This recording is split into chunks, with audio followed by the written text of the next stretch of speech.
এরকম দুই পাশে সাইকেল আনার দিকে হা করে তাকিয়ে থাকবি না? ভুল হয়ে গেছে মা, এখন থেকে বড়লোক ছেলেদের দিকে তাকাবো। দেখেই তো বোঝা যাচ্ছে ফকিন বাক্কা। আই ফকিনে যা, এখান থেকে যা। ভাই সাহেব, কেউ আসছেন? ভিআইপি নাকি? জি, আমাদের ছোট স্যার। দূরে থাকেন, স্যার আসছে।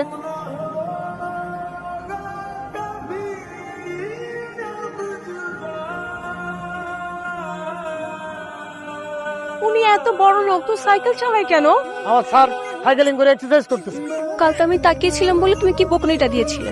এখন বুঝলে চকচক করলে সোনা হয় না, আর কুচকুচ করলে কালো হয়ে থাকবে। ও আসার সময় খুব মিষ্টি করে একটা হাসি